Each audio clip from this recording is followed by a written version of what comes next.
നമ്മുടെ പരിശുദ്ധ ബാബാ തിരുമേനിയും സേവറി തിരുമേനിയും ഉപവാസ യജ്ഞം പ്രഖ്യാപിക്കുകയും കഴിഞ്ഞ ഞായറാഴ്ച മുതൽ അവിടെ നിരാഹാര സത്യാഗ്രഹം നടത്തുകയും ചെയ്തുകൊണ്ടിരിക്കുന്നത് എന്നുള്ളത് മനസ്സിലാക്കണം. ഈ കേരളം ഭരിക്കുന്ന സർക്കാർ കോടതിയെ ഏറ്റവും ബഹുമാനിക്കുന്ന ഒരു സർക്കാരാണ്. കോടതി വിധികൾ നടപ്പിലാക്കുവാൻ ശ്രദ്ധയുള്ളവരാണ് എന്ന് ഇന്നലെയും നമ്മൾ മാധ്യമങ്ങളിലൂടെ മനസ്സിലാക്കി. നമ്മുടെ മുഖ്യമന്ത്രി വയനാട്ടിൽ ചെന്ന് പ്രഖ്യാപിച്ചതായ പ്രഖ്യാപനം ഇവിടെ കോടതി വിധികൾ മാനിക്കുവാനും നടപ്പിലാക്കുവാനും കഴിവുള്ള ഒരു സർക്കാർ ഉണ്ട് എന്നാണ്. മാത്രമല്ല, ശ്രേയസ് കുമാറിന്റെ കാര്യത്തിൽ കോടതിയുടെ വിധി ഇവിടെ പരിരക്ഷ അദ്ദേഹത്തിന് ഉണ്ടെന്ന് പ്രഖ്യാപിക്കുക കൂടെ ചെയ്തു. അപ്പോൾ പരിശുദ്ധ പുതുപ്പള്ളി ദേവാലയത്തിന്റെ പ്രധാന കുരിശടിയുടെ അങ്കണത്തിൽ ഒരു മഹാസമ്മേളനം ഈ സമയത്ത് നാം കൂടുകയാണല്ലോ. സമ്മേളനത്തെക്കുറിച്ചുള്ള വിശദീകരണങ്ങൾ നൽകുന്നതിന് മുൻപായിട്ട് ഒരു കാര്യം ഒരിക്കൽ കൂടി ഒന്ന് ഓർപ്പിക്കുകയാണ്. പുതുപ്പള്ളി കവല ബ്ലോക്ക് ആകത്തക്ക രീതിയിൽ അത്രയും വലിയൊരു ജനാവലി ഇവിടെ തടിച്ച് കൂടിയിട്ടുണ്ട്. എന്നാൽ കഴിവതും നാം നമ്മെ തന്നെ നിയന്ത്രിച്ച് വോളണ്ടിയേഴ്സായിട്ട് പ്രവർത്തിക്കുന്നവരും ഈ ജാഥയിൽ പങ്കെടുക്കാൻ വന്നിട്ടുള്ളവരും വാഹന ഗതാഗതത്തിന് കഴിവതും തടസ്സമില്ലാത്ത രീതിയിൽ അല്പസമയം ഓർക്ക് നഷ്ടപ്പെട്ടാലും ഓരോ ഭാഗത്തേക്കുമായിട്ട് വാഹനങ്ങൾ തിരിച്ചുവിടുവാനുള്ള സൗകര്യം ഉണ്ടാക്കണം എന്ന് സ്നേഹപൂർവം ആദ്യമേ ഓർമ്മിപ്പിക്കുകയാണ്. ഏറ്റവും പ്രിയപ്പെട്ട വൈദിക ശ്രേഷ്ഠരെ, വിശ്വാസികളുടെ സമൂഹമേ, കേരളത്തിന്റെ അഭിമാനമായ പുതുപ്പള്ളി മണ്ഡലത്തിലെ എല്ലാ പ്രിയപ്പെട്ട നാട്ടുകാരുമേ, ബഹുമാനപ്പെട്ട സ്വാഗത പ്രസംഗകൻ പുതുപ്പള്ളി പള്ളി വികാരി അച്ഛൻ ഓർപ്പിച്ചതുപോലെ ഖേദകരമായ ദുഃഖകരമായ ഒരു സമ്മേളനത്തിനാണ് ഇപ്പോൾ പുതുപ്പള്ളി വേദിയാകുന്നത്.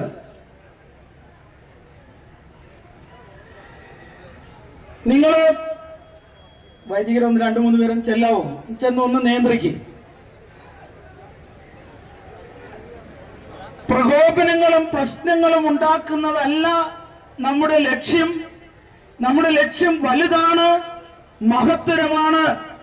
അതുകൊണ്ട് ഒരിക്കൽ കൂടി അപേക്ഷിക്കുകയാണ്, ഈ ദയനീയ സ്ഥിതി മുഖ്യമന്ത്രി കാണുന്നുവെങ്കിൽ നല്ലതായിരുന്നു.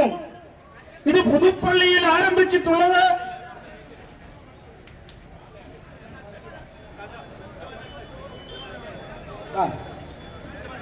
ബഹുമാനപ്പെട്ട വൈദികരൊന്ന് കടന്നു ചെന്ന് ജനത്തെ ഒന്ന് നിയന്ത്രിക്കുവാനായിട്ട് ഇടയാകണമെന്ന് ഓർമ്മിപ്പിക്കുന്നു. ഒപ്പം തന്നെ പുതുപ്പള്ളിയിൽ നിന്ന് പറയുകയാണ്, ഇതൊന്ന് പുതുപ്പള്ളി മാത്രം കാണുന്ന പ്രതിഭാസമല്ല. മലങ്കര സഭയുടെ മക്കളെ തെരുവിൽ ഇറക്കുവാൻ കേരള സർക്കാർ നിർബന്ധിച്ചിരിക്കുകയാണ്. ഈ നിമിഷം മുതൽ ഇതിന്റെ പേരിൽ കേരളത്തിൽ ഉണ്ടാകുന്ന പ്രശ്നങ്ങൾക്ക് ബഹുമാനപ്പെട്ട മുഖ്യമന്ത്രി മാത്രമായിരിക്കും കാരണക്കാരനെന്ന് ആദ്യമേ ഓർമ്മിപ്പിക്കുകയാണ്. ഞാനൊരു പ്രസംഗത്തിലേക്ക് വരട്ടെ. 3 വ്യക്തികളുടെ യജ്ഞങ്ങളെ കുറിച്ചാണ് ഇന്നെനിക്ക് നിങ്ങളോട് സംസാരിക്കുവാനായിട്ടുള്ളത്. ആ 3 വ്യക്തികളുടെ യജ്ഞങ്ങൾ വേണ്ടതുപോലെ അതിന് ഉത്തരങ്ങൾ ഉണ്ടാകാത്ത പക്ഷം ഇന്ന് മലങ്കരയിലാകമാനം മറ്റൊരു മഹായജ്ഞം ആരംഭിക്കുകയാണ്. അതിന്റെ നാന്ദി പുതുപ്പള്ളിയിൽ കുറിക്കുകയാണ്. ആരാണ് ഈ 3 വ്യക്തികൾ? ഇവിടെ യജ്ഞം നടത്തുന്ന 3 വ്യക്തികളിൽ ഒന്നാമത്തെ യജ്ഞം നടത്തുന്ന വ്യക്തി മലങ്കര ഓർത്തഡോക്സ് സുറിയാനി സഭയുടെ പരിശുദ്ധ മാർത്തോമാ ശ്ലീഹായുടെ സിംഹാസന അധിപനായിരിക്കുന്ന പൗരസ്ത്യ കാതോലിക്കായും മലങ്കര മെത്രാപ്പോലിത്തായുമായ ഭാരത സഭയുടെ അനിശ്ചിത ഏക നേതാവ് പരിശുദ്ധ ബസേലിയോസ് മാർത്തോമ പൗലോസ് തിബിയൻ കാതോലിക്ക ബാവയാണ്. രണ്ടാമത്തെ ഒരു യജ്ഞം ഇവിടെ നടത്തുന്നത് തോമസ് പ്രഥമൻ എന്ന് പറയുന്ന സ്വയം അവരോധിതനായ ഒരു കള്ളക്കാതോലിക്കയാണ്. മൂന്നാമത് ഇവിടെ യജ്ഞം നടത്തുന്നത്, ഒരു മൗനയജ്ഞം നടത്തുന്നത്, ബഹുമാനപ്പെട്ട അച്ഛന്റെ ഭാഷയിൽ പറഞ്ഞാൽ ഉറക്കം നടിക്കുന്ന ഒരു യജ്ഞം നടത്തുന്നത് കേരള മുഖ്യൻ പുതുപ്പള്ളിയുടെ അഭിമാനമായിരുന്ന ആണ് എന്ന് ഞാനിപ്പോ പറയാനായിട്ട് ലജ്ജിക്കുന്നു. മുഖ്യമന്ത്രിയാണ്. എന്താണ് ഈ യജ്ഞങ്ങളുടെ കാരണം? നമുക്കെല്ലാം അറിയാം. കോടതി വിധികൾ നടപ്പാക്കുക എന്നുള്ളത് ജനാധിപത്യം നിലനിൽക്കുന്നിടത്ത് ഒഴിച്ചുകൂടാനാകാത്ത ഒരു പ്രക്രിയയാണ്. എല്ലാവർക്കും നീതി ലഭിക്കുവാൻ വേണ്ടിയാണ് ഭീമമായ തുക ചെലവാക്കിക്കൊണ്ട് ഭാരത സർക്കാരും സംസ്ഥാന സർക്കാരുകളും അവരുടെ നേരിട്ടുള്ള ഭരണ ചുമതലയിൽ അവരുടെ ഖജനാവിൽ നിന്ന് പണം കൊടുത്തുകൊണ്ട് ഈ രാഷ്ട്രത്തിന് ആവശ്യമായിരിക്കുന്ന നീതി നടപ്പാക്കുവാൻ കോടതികളെ നിലനിർത്തുന്നത് എന്ന് നാം ഓർക്കണം. നമുക്കറിയാം, നമ്മുടെ ഭരണഘടന അനുസരിച്ച് ഒരു നിയമനിർമ്മാണ സഭയുണ്ട്. ആ നിയമനിർമ്മാണ പ്രക്രിയയുടെ ഭാഗമായിട്ട് വിധി നിശ്ചയിക്കുവാനായിട്ട് വിവിധ തലങ്ങളിലുള്ള കോടതികളുണ്ട്. അങ്ങനെ അവിടെ നിന്നും വരുന്നതായ വിധികൾക്ക് അതിനെ അപ്പീൽ പോകുവാനും മറ്റെല്ലാം അവകാശമുണ്ട്. എന്നാൽ അത് കഴിഞ്ഞ് പൂർണ്ണ വിധി വന്നു കഴിയുമ്പോൾ അത് നടപ്പാക്കി കൊടുക്കുവാനായിട്ടുള്ള ഒരു എക്സിക്യൂട്ടീവ് സിസ്റ്റം അഥവാ ഒരു ഭരണ ക്രമീകരണമുണ്ട്. അങ്ങനെയുള്ളതായ ഒരു രാജ്യത്തിൽ കോടതികൾ തിരിച്ചും മറിച്ചും പരിശോധിച്ച് സത്യമെന്ത് എന്ന് വളരെ വ്യക്തമായി അറിഞ്ഞതിന് ശേഷം വന്നതായ ഒരു വിധിയാണ് ഇപ്പോൾ കോലഞ്ചേരി പള്ളിയുടെ കാര്യത്തിലുള്ളതായ വിധി. ഈ വിധി മാത്രമല്ല, ഞാൻ പറഞ്ഞ രണ്ടാമത്തെ യജ്ഞക്കാരനായ തോമസ് പ്രഥമൻ ഇന്നലെ ഒരു കാര്യം പറഞ്ഞു. 67 പള്ളികൾ പുത്തൻകുരിശ് സൊസൈറ്റിക്ക് നഷ്ടപ്പെട്ട് കഴിഞ്ഞു എന്ന്.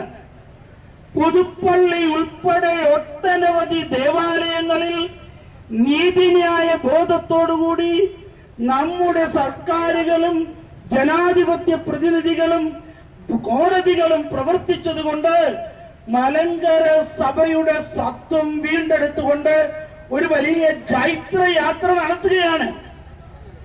ഇത് മനസ്സിലാക്കിയ തോമസ് പ്രഥമൻ ഇനിയും ഇങ്ങനെ നിന്നാൽ തന്റെ ഈ കളിപ്പീല് സഭ, തന്റെ ഈ തട്ടിപ്പ് പ്രസ്ഥാനം ഇല്ലാതാകുമെന്ന് ഭയന്നത് കൊണ്ടാണ് സുശക്തമായ ഒരു വിധിയുടെ മുൻപിൽ കുന്ത പരിപാടിയും കൊണ്ട്, കൊട്ടേഷൻ പരിപാടിയും കൊണ്ട് ഇറങ്ങിയിട്ട് ഒരു മഹായജ്ഞത്തിന് മുതിർന്നിരിക്കുന്നത്. പ്രിയമുള്ളവരെ, കോലഞ്ചേരി പള്ളിയിൽ ഉണ്ടാക്കിയ പ്രശ്നങ്ങളെയുള്ളൂ. വിധി വന്നു, കോലഞ്ചേരിക്കാർ ആ വിധിയെ അംഗീകരിച്ചു. ആ വിധിപ്രകാരം കോലഞ്ചേരിയിൽ കുർബാനകൾ നടന്നു. കണ്ടനാട് ഭദ്രാസനത്തിന്റെ അധ്യക്ഷൻ ഡോക്ടർ മാത്യൂസ് മാർ സെവേറിയൂസ് തിരുമനസുകൊണ്ട് അദ്ദേഹം അവിടെ ചെന്നു വിശുദ്ധ കുർബാന അർപ്പിച്ചു. ആർക്കും എതിർപ്പുണ്ടായിരുന്നില്ല. യാക്കോബായ സഭ എന്ന് വിളിക്കുന്നവർ അവരോട് അവരുടെ സാധനങ്ങളൊക്കെ എടുത്തുകൊണ്ട് പൊക്കോളാൻ പറഞ്ഞു. അവര് സന്തോഷത്തോടെ പിരിഞ്ഞുപോയി. എന്നാൽ അതിന് ശേഷമാണ് പെട്ടെന്ന് ഈ പറയുന്ന തോമസ് പ്രഥമൻ കഴിഞ്ഞ ശനിയാഴ്ച ഉച്ച കഴിഞ്ഞ് കോലഞ്ചേരി പള്ളിയുടെ ചാപ്പലായ അവിഭാജ്യ ഭാഗമായ കോട്ടൂർ പള്ളിയിലേക്ക് ഒരു മാർച്ച് നടത്തുകയും തടുത്തപ്പോൾ നിലത്തിരിക്കുകയും ചെയ്തത്. നമ്മൾ കണ്ടിട്ടുണ്ട് പലപ്പോഴും കുഞ്ഞുങ്ങളൊക്കെ ചിലപ്പോൾ പിണങ്ങിയാൽ അവർ റോട്ടിലിരിക്കും. ആ ഒരു പരിപാടിയാ തോമസ് പ്രഥമന്റെ. ഇത് ഇന്നും ഇന്നലെയും തുടങ്ങിയതല്ല. പോലീസിന്റെ കൈ കടിച്ചു മുറിക്കുക, ഷട്ടിൽ കളിക്കുന്ന കാറ് കത്തിക്കുക, വഴിയിലിരുന്ന് കുത്തിയിരിപ്പ് സമരം നടത്തുക, അങ്ങനെ അങ്ങനെ എന്തൊക്കെ നിങ്ങൾക്കറിയാമല്ലോ. തലവേദനയുള്ളവർക്ക് വേണ്ടി കൊട്ടേഷൻ കൊടുക്കുക, ഇതൊക്കെയാ അദ്ദേഹത്തിന്റെ പരിപാടി. അതുപോലെ കുരിശുപള്ളി പൊളിച്ച് കുർബാന ചൊല്ലുക, ഇതൊക്കെ ചെയ്തു അദ്ദേഹം. അദ്ദേഹം തന്നെ പറയുന്നത് 400 ചില്ലാനം കേസുകൾ അദ്ദേഹത്തിന്റെ പേരിലുണ്ടെന്നാണ്. എങ്ങനെയാ കേസ് ഉണ്ടാകാതിരിക്കുന്നേ? കയ്യിലിരിപ്പിതല്ലേ, പിന്നെ എങ്ങനെയാ കേസ് ഉണ്ടാകാതിരിക്കുന്നേ? പോകട്ടെ, അദ്ദേഹത്തെ കുറിച്ച് കൂടുതൽ പറയേണ്ടതായ ആവശ്യമില്ല. ഈ ലോകത്തിന് മുഴുവൻ അറിയാം ഈ പറയുന്ന വ്യക്തി ആരാണെന്ന്. പരിശുദ്ധ ബസേലിയോസ് ബാവ എന്തിനാണ് യജ്ഞം തുടങ്ങിയത്? നീതി നിഷേധിക്കപ്പെടുന്നതായ ഒരു സമൂഹത്തിൽ. ഇത് മലങ്കര ഓർത്തഡോക്സ് സഭയുടെ മാത്രം പ്രശ്നമല്ല. കോടതി വിധികൾ നടപ്പാക്കാത്ത ഒരു സാഹചര്യം ഉണ്ടാകുമ്പോൾ നീതി നിഷേധമാണ് നടക്കുന്നത്. അപ്പോൾ അനാർക്കിയാണ് ഉണ്ടാകുന്നത്, അക്രമമാണ് ഉണ്ടാകുന്നത്. അതുകൊണ്ട് ഒരു പള്ളി എന്നുള്ളത് മാത്രമല്ല, ഈ രാജ്യത്ത് നീതി പുലരണം, അതിനു വേണ്ടി മരണം വരെയും ഉപവസിക്കുവാനായിട്ട് ഞാൻ തയ്യാറാണ് എന്ന് പറഞ്ഞുകൊണ്ടാണ് പരിശുദ്ധ ബാവാതിന് മനസ്സുകൊണ്ട് ഉപവാസ യജ്ഞം ആരംഭിച്ചിരിക്കുന്നത്. ഈ ഉപവാസ യജ്ഞത്തിലേക്ക് കടന്നു വന്നതായ ശ്രേഷ്ഠരായ വ്യക്തിത്വങ്ങൾ ഉണ്ടായിരുന്നു. അതിൽ പാണക്കാട്ട് ശ്രീ ഹൈദരാലി ശിഹാബ് തങ്ങൾ വന്നിട്ട് അദ്ദേഹം പരിശുദ്ധ ബാവാ തിരുമേനിയോട് പറഞ്ഞു, പരിശുദ്ധ പിതാവേ, അവിടുന്ന് ഉപവാസം അവസാനിപ്പിക്കണം. കാരണം താങ്കളുടെ ജീവന്റെ വില ഞങ്ങൾക്ക് വലിയതാണ്. 5-ാം ദിവസത്തെ ഉപവാസത്തിലേക്ക് കയറിയ പിതാവ് കൈകൾ കൂപ്പിക്കൊണ്ട് കിടന്നുകൊണ്ട് ചെറിയ ശബ്ദത്തിൽ ആ ബഹുമാന്യ നേതാവിനോട് മറുപടി പറഞ്ഞു, ഞങ്ങളുടെ സഭയുടെ തത്വശാസ്ത്രം തന്നെ ക്രിസ്തുവിന്റെ തത്വശാസ്ത്രമാണ്. ഈ ശരീരത്തിന്റെ ജന്മങ്ങളെ കുറിച്ച് ഭയപ്പെടേണ്ടതില്ല എന്നാണ് അദ്ദേഹം പഠിപ്പിച്ചിരിക്കുന്നത്. എന്റെ ജീവന്റെ പ്രശ്നമല്ല ഇത്. ഞാൻ മരിക്കുകയോ ജീവിക്കുകയോ ചെയ്യട്ടെ, രാഷ്ട്രത്തിൽ നീതി നടപ്പാകണം, നീതി മരിക്കുവാനിടയാകരുത്. അതിനുവേണ്ടിയാണ് ഞാൻ ഉപവസിക്കുന്നത് എന്ന് അദ്ദേഹം പറയുകയുണ്ടായി. പ്രിയമുള്ളവരെ, കോടതി വിധി തകർത്താൽ ഇനി കോടതികൾ ഇങ്ങനെ വിധിക്കുകയില്ല, വിധിച്ചാലും അത് നടപ്പാകുകയില്ല. അതുകൊണ്ട് പോയി ഉപവാസം ഇരുന്നോളാൻ ആരോ തോമസ് പ്രഥമനെ കഴിഞ്ഞ ശനിയാഴ്ച രാത്രി വെളുപ്പിന് 2:30 മണിക്ക് ഉപദേശിച്ചു. അതാരാണ് എന്ന് ഇനിയും കണ്ടുപിടിക്കണം. അദ്ദേഹത്തോട് പറഞ്ഞു, ഇനി എഴുന്നേറ്റ് പൊക്കോ, നാളെ വൈകിട്ട് വീണ്ടും വന്നാൽ മതി, ഇന്ന് പള്ളികളൊക്കെ പൂട്ടിയിടാം. എന്താണ് കഴിഞ്ഞ ഞായറാഴ്ച ഉണ്ടായത്? വ്യക്തമായ വിധിയുള്ളതായ പള്ളിയിൽ രാവിലെ കുർബാന അനുഭവിക്കുവാനായിട്ട് വൈദികർ ചെന്നപ്പോൾ അവിടെയും ഈ പറയുന്ന ബഹളമൊന്നും ഉണ്ടായിരുന്നില്ല. അവിടെ കൂടുതലുണ്ടായിരുന്നത് പോലീസുകാരാണ്. ആ പോലീസ് പറഞ്ഞു, ഇവിടെ ക്രമസമാധാന പ്രശ്നമുണ്ട്, അതുകൊണ്ട് വൈദികരെ അറസ്റ്റ് ചെയ്യുകയാണ്. ഇന്ന് 2 ദേവാലയങ്ങളിലും കുർബാന നടത്താനായിട്ട് ഒക്കുകയില്ല. ഇത് നീതി നിഷേധമാണ്, ഇത് ധിക്കാരമാണ്, ആരാധനാ സ്വാതന്ത്ര്യം തടയലാണ്. അങ്ങനെയുള്ള ഒരു സാഹചര്യത്തിലാണ് പരിശുദ്ധ ബാവാ തിരുമനസ്സുകൊണ്ട് യജ്ഞം ആരംഭിച്ചത്. 2ാമത്തെ യജ്ഞം ഞാൻ പറഞ്ഞല്ലോ, അത് തോമസ് പ്രഥമന്റെ യജ്ഞമാണ്. അദ്ദേഹം തുടങ്ങിയത് പ്രാർത്ഥനാ യജ്ഞമാണെന്നാണ് പറയുന്നത്. പ്രാർത്ഥനാ യജ്ഞത്തിൽ എന്തൊക്കെയാണ് നടന്നതെന്ന് നിങ്ങൾക്ക് കേൾക്കണോ? ഞാൻ പറഞ്ഞില്ലേ, കുരിശുപള്ളി തല്ലിപ്പൊളിച്ച് കുർബാന ചൊല്ലി വെളുപ്പിന് 5 മണിക്ക് പ്രാർത്ഥനാ യജ്ഞത്തിൽ നടന്ന എന്താണെന്ന് കേൾക്കണോ നിങ്ങൾക്ക്? ശാന്തമായ ഉപവാസ യജ്ഞം നടത്തുന്ന പരിശുദ്ധ ബാവാതിരുമേനിയെ കാണുവാനായിട്ട് വരുന്ന ആളുകളെ കയ്യേറ്റം ചെയ്തു. കുന്നംകുളത്ത് നിന്ന് പരിശുദ്ധ ബാവാതിരുമേനിയുടെ ജ്യേഷ്ഠൻ, അദ്ദേഹത്തിന്റെ ഭാര്യയും മകളും മരുമകൻ മലങ്കര സഭയുടെ ഒരു വൈദികനും കുഞ്ഞുങ്ങളും കൂടി വന്നതായ കാറിനെ ഉപദ്രവിച്ചു. ബാവായുടെ ജ്യേഷ്ഠനെ തല്ലി. ഇതൊന്നും എന്തുകൊണ്ടാണ് ഇതുവരെ പറയാതിരുന്നത് എന്ന് ചോദിച്ചാൽ കേരളം കത്തിക്കണ്ട എന്ന് വിചാരിച്ചിട്ടാണ്. ഇത് തീരും. നമ്മുടെ മുഖ്യമന്ത്രിയല്ലേ, നമ്മുടെ മെമ്പറല്ലേ ആഭ്യന്തരമന്ത്രി, അദ്ദേഹം ഇതിൽ പ്രവർത്തിക്കും, ഇടപെടുമെന്നൊക്കെ മലങ്കര സഭ തെറ്റിദ്ധരിച്ചു പോയി. എന്നാൽ എന്താണ് സംഭവിച്ചത്? എന്തൊക്കെ അതിക്രമങ്ങൾ കാണിച്ചു കൂട്ടിയപ്പോഴും, ഉദാഹരണത്തിന് ബാവാതിരുമേനിയുടെ ജ്യേഷ്ഠൻ ആക്രമിക്കപ്പെട്ടപ്പോൾ പോലീസ് 2-3 പോലീസുകാർ നിർവികാരരായി അവിടെ നോക്കി നിൽപ്പുണ്ടായിരുന്നു.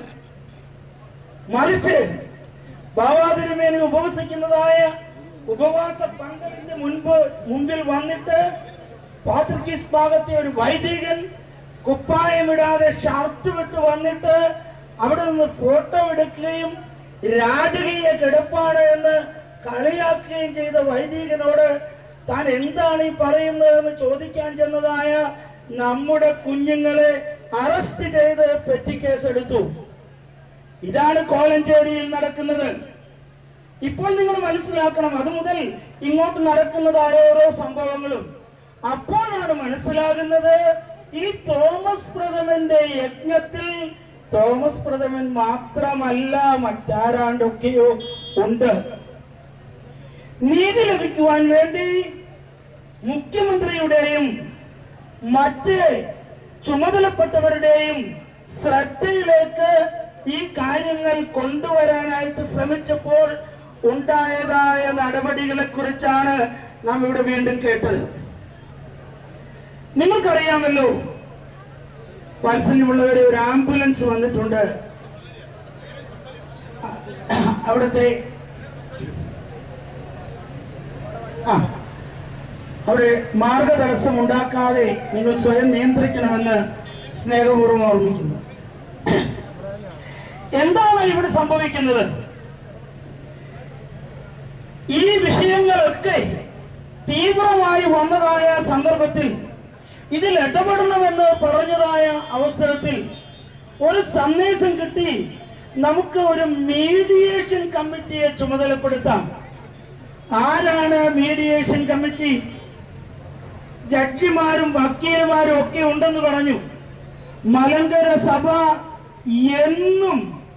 എന്നും ചർച്ചകൾക്ക് സന്നദ്ധമാണ് എന്നുള്ളത് കൊണ്ട് അതിനെ നാം അംഗീകരിച്ചു. സത്യത്തിൽ ഒരു ചർച്ചയുടെ ആവശ്യമില്ല. കോടതി വ്യക്തമായിട്ട് വിധിച്ചിട്ടുള്ളതായ കാര്യങ്ങൾ നടപ്പാക്കി തരുന്നതിന് പിന്നെ മധ്യസ്ഥ ചർച്ചയുടെ ആവശ്യമില്ല. ഇവിടെ കേട്ടല്ലോ, ശിവഗിരിയിൽ വിധിയുണ്ടായപ്പോ പറഞ്ഞു, കോടതി വിധി നടപ്പാക്കാൻ സർക്കാരിന് ധൈര്യമില്ലെങ്കിൽ രാജിവെച്ച് പുറത്തു പോകുവാൻ പറഞ്ഞു. അപ്പോൾ സർക്കാർ ഇടപെട്ടു. അപ്പോൾ അത്തരത്തിൽ സുതാര്യമായ ഒരു വിധിയുള്ളപ്പോൾ നടപ്പാക്കി തരണമെന്ന് പറയുകയാണ് മലങ്കര സഭ ചെയ്തത്. എന്നാൽ ഇങ്ങനൊരു മീഡിയേഷൻ കമ്മിറ്റി വെച്ചപ്പോൾ അധികാരികളെ ബഹുമാനിക്കുന്നത് കൊണ്ട് നമ്മൾ എന്നാൽ ആട്ടെ അതിന് തയ്യാറാണ് എന്ന് പറഞ്ഞു. യഥാർത്ഥത്തിൽ നടന്നത് മലങ്കര സഭയെ കബളിപ്പിക്കുകയായിരുന്നു. മീഡിയേഷൻ കമ്മിറ്റി എന്ന പേരിൽ 5-6 ദിവസങ്ങൾ അവർ തള്ളി നീക്കി ചെറിയ ഉപാധികളൊക്കെ പറഞ്ഞ് ഇതിനെ വിഷയം രമ്യമായി പരിഹരിക്കാനായിട്ട് ശ്രമങ്ങൾ നടത്തിയപ്പോൾ നാം എന്തെങ്കിലും ഒരു ഉപാധി പറഞ്ഞാൽ അതിന്റെ ഇരട്ടി കോലഞ്ചേരി പള്ളിയിൽ അപ്പുറത്തെ പള്ളിയോട് ഞങ്ങൾക്ക് തരണം എന്ന് പറയുന്നതായ ആക്ഷേപകരമായ ചില നടപടികളിലേക്കാണ് മറുപക്ഷം കടന്നു ചെന്നത് എന്ന് ഓർക്കണം. എന്തുകൊണ്ടാണ് നമുക്ക് ഇതൊക്കെ വിട്ടുകൊടുക്കാൻ പറ്റാത്തത്? വിട്ടുകൊടുക്കാൻ ഒക്കുകയില്ല. മലങ്കര സഭയുടെ ചരിത്രം, മലങ്കര സഭയുടെ ഭരണഘടന, കോടതികളുടെ ഇന്നുവരെയുള്ള വിധികൾ ഒന്നും അത് അനുശാസിക്കുന്നില്ല. വിട്ടുകൊടുത്താലുള്ള കുഴപ്പം എന്താ നിങ്ങൾക്കറിയാമോ? അസോസിയേഷൻ തിരഞ്ഞെടുത്തിട്ടില്ലാത്ത, സഭയെ ധിക്കരിക്കുന്നതായ ഒരു കൂട്ടം ആളുകൾക്ക് അവരുടേതായ അധികാരങ്ങൾ നിലനിർത്തുവാൻ വേണ്ടി നാം സ്ഥാപനങ്ങൾ, ദേവാലയങ്ങൾ വിട്ടുകൊടുത്താൽ അതിന്റെ പ്രശ്നം ഈ പൈശാചികതയ്ക്ക് മലങ്കര സഭ കൂട്ടുനിന്നു എന്ന് വരും. മറിച്ച് ഈ സഹന സമരത്തിലൂടെ നിങ്ങൾക്കറിയാമോ, കോലഞ്ചേരിയിൽ വിധി നടപ്പായാൽ ആ നിമിഷം കോലഞ്ചേരിക്കാരെല്ലാം ഓർത്തഡോക്സ് സഭയുടെ ദേവാലയത്തിലേക്ക് കടന്നു വരും. ആ നാട്ടുകാരൊന്നും ഈ പറയുന്ന തോമസ് പ്രഥമന്റെ യജ്ഞത്തിന് അവിടെ ഇല്ല. മറ്റ് സ്ഥലങ്ങളിൽ നിന്ന് ഗുണ്ടകളെ ഇറക്കുമതി ചെയ്താണ് അവിടെ സമരം നടത്തുന്നത്. കാരണം എന്താ?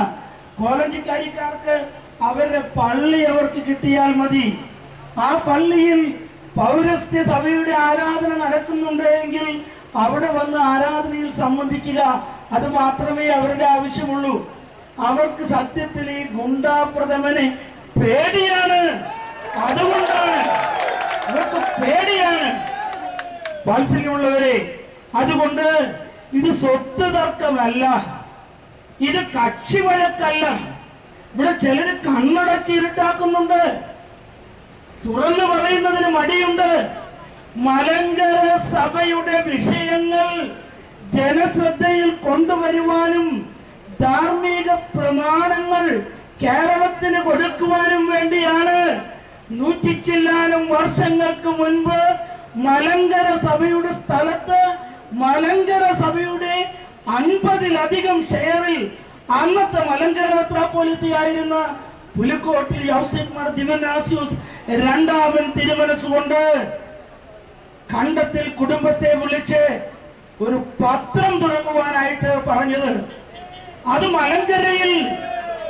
മലങ്കരയിൽ ധാർമ്മികത നിൽക്കുവാൻ വേണ്ടിയുള്ള ഒരു പ്രസ്ഥാനമായിട്ട് സ്വപ്നം കണ്ടിട്ട് ആരംഭിച്ചതാണ്. കാലഘട്ടങ്ങൾ കഴിഞ്ഞപ്പോൾ ഇന്ന് ആർക്കും സത്യം പറയാൻ വയ്യ. സഭയുടെ കാര്യങ്ങളൊക്കെ ഒന്ന് പറയണ്ടേന്ന് ചോദിക്കുമ്പം മറുപടി എന്താണെന്നറിയാവോ? അതൊരു അഡ്വർടൈസ്മെന്റ് ആയിട്ട് തന്നോളാൻ, ആ പേരിലും കാശ് ഞങ്ങൾക്ക് തന്നോളാൻ, അതാണ് ഇപ്പൊ പറയുന്നത്. ഇത്തരത്തിലുള്ള ദയനീയമായ ഒരു അവസ്ഥയിലേക്കാണ് സാംസ്കാരിക കേരളം ഇന്ന് എത്തിപ്പെട്ടിരിക്കുന്നത്. വാത്സല്യമുള്ളവരെ, മൂന്നാമത്തെ യജ്ഞക്കാരനായ മുഖ്യമന്ത്രിയെ കുറിച്ച് ചില കാര്യങ്ങൾ പറയാതിരിക്കുവാനായിട്ട് നിർവാഹമില്ല. നിങ്ങൾക്കറിയാമല്ലോ, അദ്ദേഹം പറയുന്നു 24 മണിക്കൂറും അദ്ദേഹത്തിന്റെ ഓഫീസ് പ്രവർത്തനങ്ങൾ ലോകം മുഴുവൻ കാണുവാൻ വേണ്ടി അദ്ദേഹം ക്യാമറകൾ വെച്ച് പിടിപ്പിച്ചിരിക്കുകയാണ് മുഖ്യമന്ത്രിയുടെ ഓഫീസിൽ. നീതി അവിടെ നടക്കുന്നുണ്ടെങ്കിലല്ലേ ഇത് കണ്ടിട്ട് കാര്യമുള്ളൂ. അനീതി നടക്കുന്നതായ ഒരു സംവിധാനത്തിൽ ഈ ക്യാമറ കണ്ണുകൾ ലോകത്തെ കാണിക്കുക അനീതിയാണ് എന്ന് അദ്ദേഹത്തിന് മനസ്സിലാകാതെ പോകുന്നത് ദയനീയമാണ്. ഇന്നലെ അദ്ദേഹത്തിന് മറ്റൊരു പ്രസ്താവനയുണ്ടായിരുന്നു. ഒരു സേവന ബില്ലിൻ്റെതായ പദ്ധതി ഇതാണ്.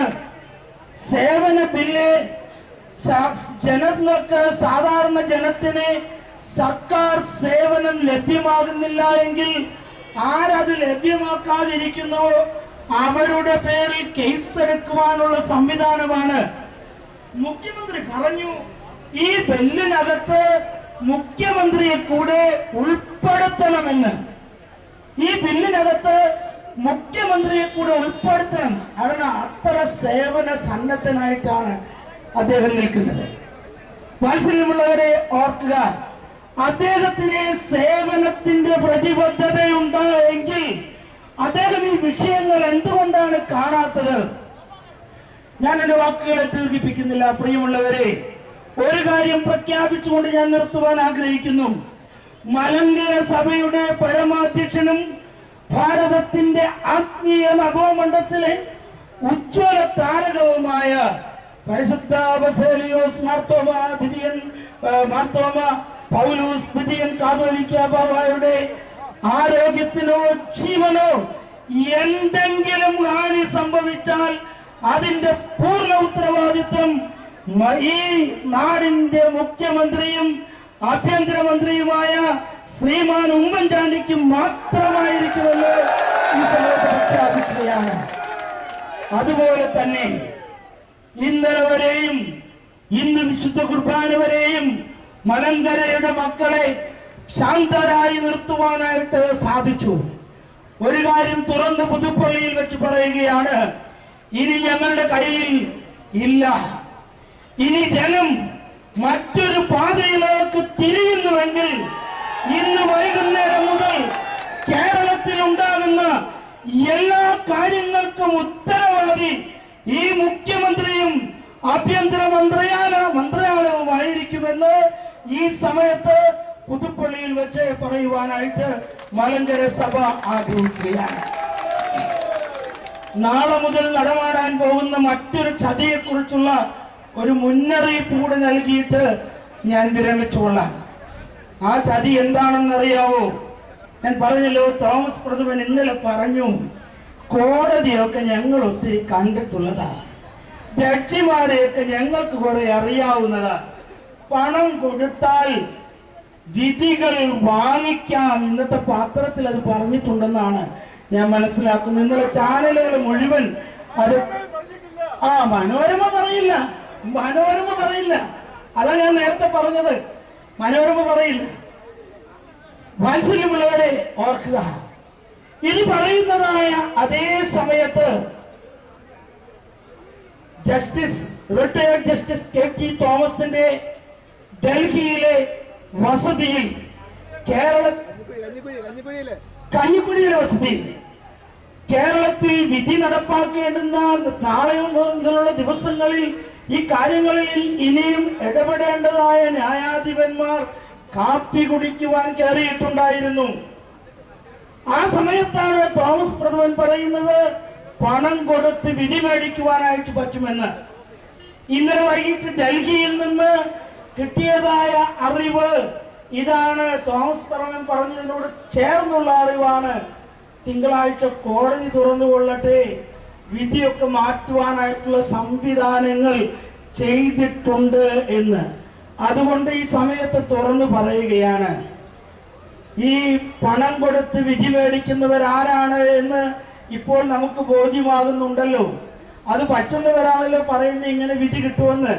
മലങ്കര സഭയ്ക്ക് ഇന്നേ വരെ അറിഞ്ഞുകൂടാ പണം കൊടുത്ത് വിധി മേടിക്കാനായിട്ട്. കാരണം മലങ്കര സഭയുടെ ചരിത്രത്തിൽ അങ്ങനെ ഒരു സംഭവം ഉണ്ടായിട്ടില്ല. മലങ്കര സഭയുടെയോ ഭദ്രാസനങ്ങളുടെയോ കണക്ക് പുസ്തകം CBIക്ക് പരിശോധിക്കേണ്ടതായിട്ട് ഇതുവരെ വന്നിട്ടില്ല. എന്നാൽ അങ്കമാലി ഭദ്രാസനത്തിന്റെ 2002 കണക്ക് പുസ്തകം കോടതികളും CBIയും തിരിച്ചും മറിച്ചും പഠിക്കുകയാണ്. എന്തിനാണെന്നറിയാവോ? മലങ്കര വർഗീസിനെ വധിക്കുവാനായിട്ട് ഇവർ കൊടുത്തതായ പണത്തിന്റെ കണക്കാണ് CBI കണ്ടുപിടിച്ചുകൊണ്ടിരിക്കുന്നത്. അതുകൊണ്ട് കുഴിക്കുന്ന കുഴിയിൽ അവരവർ തന്നെ വീഴും. പ്രിയമുള്ളവരെ, ഞാനൊരു വാക്കുകളെ ഉപസംഹരിക്കട്ടെ. പരിശുദ്ധ ബാവാ തിരുമേനിയും അഭിമന്യ സേവ്യറിസ് തിരുമേനിയും ഒരു ഉപവാസ തപസ്സിൽ ഏർപ്പെട്ടിരിക്കുകയാണ്. അതിനോട് ചേർന്ന് പരിശുദ്ധ ദിലീമോസ് പ്രഥമൻ ബാവ മുതൽ അഭിമന്യനായ ഒസ്താത്യോസ് തിരുമേനിയും അഭിമന്യനായ ബർലബാസ് തിരുമേനിയും വളരെ ക്ഷീണാവസ്ഥയിൽ കഴിയുന്ന അഭിമന്യനായ ഫീലക്സിനോസ് തിരുമേനിയും മലങ്കര സഭയിലെ എല്ലാ സുന്നതദോസ അംഗങ്ങളും ബഹുമാനപ്പെട്ട വൈദികരും സഭാംഗങ്ങൾ എല്ലാവരും ഇന്ന് വിലപിക്കുകയാണ്. നമ്മുടെ വിലാപം നീതി ലഭിക്കുവാനുള്ള വിലാപമാണ്. ഒപ്പം നമുക്കൊരു സങ്കടമുള്ളത്, അയ്യോ, പുതുപ്പള്ളിയുടെ മലങ്കരയുടെ അഭിമാനമായ ദേവാലയത്തിലെ മാമോദീസ തൊട്ടിയിൽ ഇങ്ങനെ ഒന്ന് ജനിച്ചു പോയല്ലോ എന്നുള്ള ഇന്ന് മലങ്കര സഭയ്ക്കുണ്ട്. അതുകൂടെ ഇവിടെ ഓർമ്മിപ്പിച്ചുകൊണ്ട് എന്റെ വാക്കുകൾ ഇന്ന് വിരമിക്കുന്നു. പ്രിയ മക്കളെ, നമുക്ക് പ്രാർത്ഥിക്കാം, നമുക്ക് സത്യത്തിന് വേണ്ടി പോരാടാം. ദൈവം നിങ്ങളെ എല്ലാവരെയും സഹായിക്കട്ടെ. തളർന്നു പോകാതെ ഈ സമരത്തിൽ നമുക്ക് ഇനിയും മുന്നോട്ട് പോകാം. ജയ് ജയ് കാതോലിക്കോ, ജയ് ജയ് കാതോലിക്കോ, ജയ് ജയ് കാതോലിക്കോ. മാർത്തോമാസ് ലീഗായുടെ സിംഹാസനം, മാർത്തോമാസ് ലീഗായുടെ സിംഹാസനം അടിമത്തം തുലയട്ടെ, അടിമത്തം തുലയട്ടെ, അടിമത്തം തുലയട്ടെ. ജയ് ക്രൈസ്റ്റ്. അഭിസംബോധന ചെയ്യുന്നതിൽ അനൽപമായ സന്തോഷവും ചാരിതാർത്ഥ്യവുമുണ്ട്.